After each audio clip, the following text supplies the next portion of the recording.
네, 여러분 안녕하십니까. 11월 5일 금요일 아침입니다. 11월 5일 금요일 아침 매일 성경 묵상 함께 나누겠습니다. 오늘은 사사기 2장 11절에서 23절까지 말씀인데요. 제가 15절까지를 봉독해 드립니다. 이스라엘 자손이 여호와의 목전에서 악을 행하여 바알들을 섬기며 애굽 땅에서 그들을 인도하여 내신 그들의 조상들의 하나님 여호와를 버리고 다른 신들 곧 그들의 주위에 있는 백성의 신들을 따라 그들에게 절하여 여호와를 진노하게 하였으니 곧 그들이 여호와를 버리고 바알과 아스타롯을 섬겼으므로 여호와께서 이스라엘에게 진노하사 노략하는 자의 손에 넘겨주사 그들이 노략을 당하게 하시며 또 주위에 있는 모든 대적의 손에 팔아 넘기시매 그들이 다시는 대적을 당하지 못하였으며 그들이 어디로 가든지 여호와의 손이 그들에게 재앙을 내리시니 곧 여호와께서 말씀하신 것과 같고 여호와께서 그들에게 맹세하신 것과 같아서 그들의 괴로움이 심하였더라. 아멘. 오늘 본문을 중심으로 영적 악순환이라는 제목으로 말씀을 증가하겠습니다. 드디어 여호수아와 또 모세를 기억하는 그 모든 세대들은 죽고 이제 새로운 세대, 다른 세대가 어제 등장하는 모습을 통해 우리는 무엇인가 이 먹구름이 다가오듯이 하나님을 잊어버리는 세대가 등장했구나, 이것을 우리가 잠시 살펴봤는데요. 오늘 드디어 이러한 영적인 악순환이 계속되는 것을 그 패턴이 시작되는 것을 보게 됩니다. 결국 하나님을 버리고 그곳에 있던 우상들을 섬기는 그런 범죄를 저지르는 이스라엘 모습을 보게 됩니다. 결국은 가나안 땅의 그 신들은 자기들에게 그 농사를 지으면서 풍요를 준다고 생각했기 때문에 하나님이 출애굽시키고 광야에서는 지켰지만 이 가나안에서는 가나안의 문화를 우리가 받아들이고 또 거기에 신들을 섬겨야 풍요롭게 살 수 있다라는 그런 생각에 젖어들면서 결국은 이 땅이 주는 풍요에 마음을 빼앗겨 버렸습니다. 그 땅에 정착하고 그 땅을 허락하신 근본이신 하나님을 잊어버리고 그 겉모습에 취해서 그 풍요에 흠뻑 빠져들면서 하나님께 대한 마음을 잊어버리고 세상의 이방신들과 우상을 섬기는 이스라엘의 모습으로 전락하는 것을 보게 됩니다.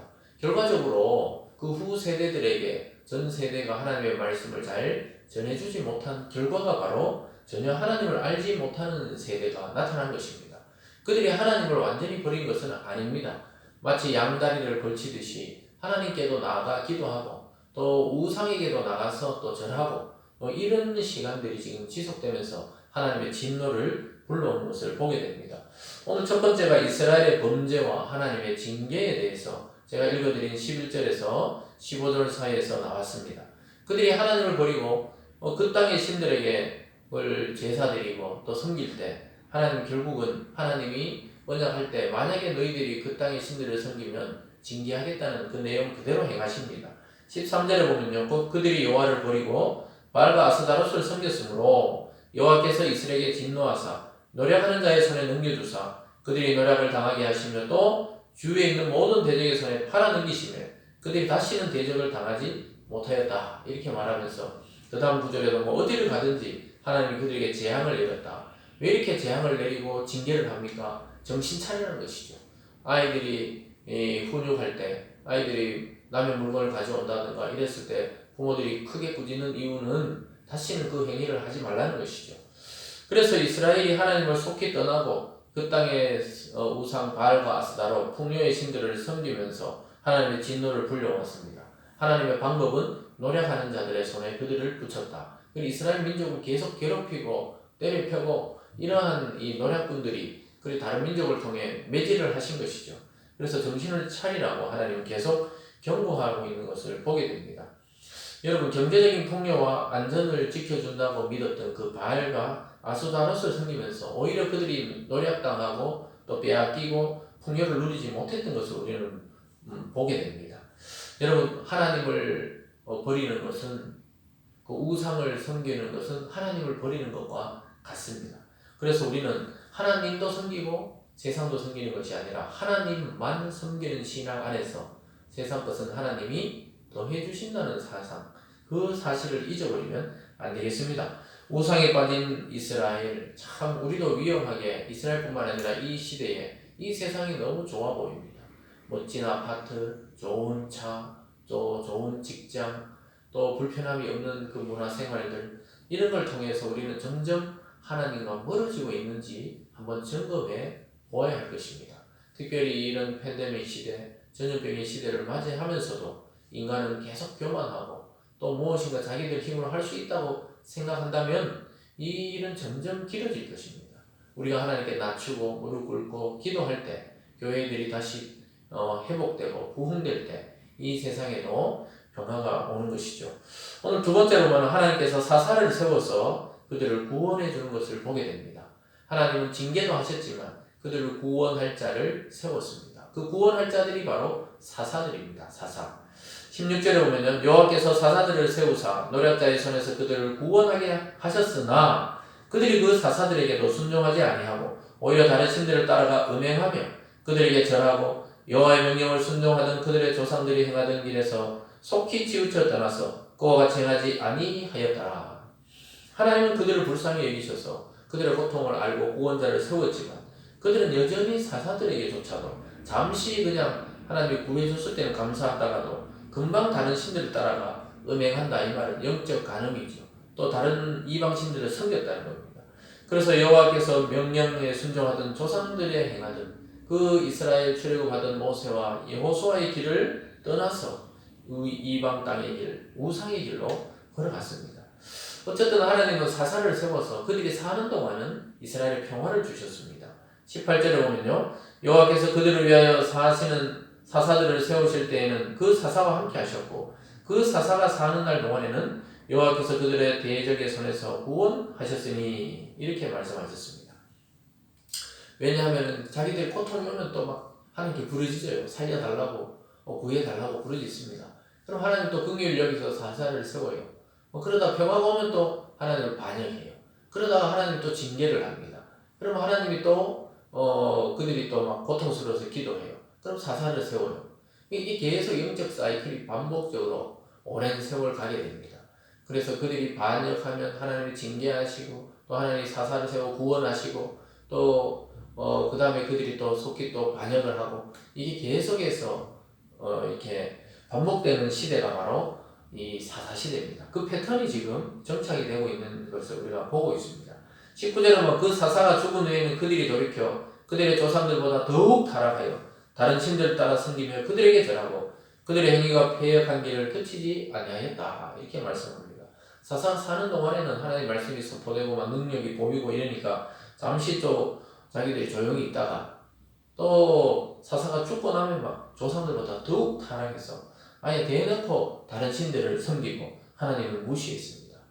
결국은 이 패역의 길이고 또 악행의 길이라고 성경은 말씀하고 있습니다. 사랑하는 여러분, 우리가 아무리 어려워도 참 하나님이 없는 것 같이 때로는 느껴지고 나의 문제가 너무 커도 하나님을 무시하고 하나님을 버리듯이 이야기하고 그것은 굉장히 주의할 필요가 있습니다.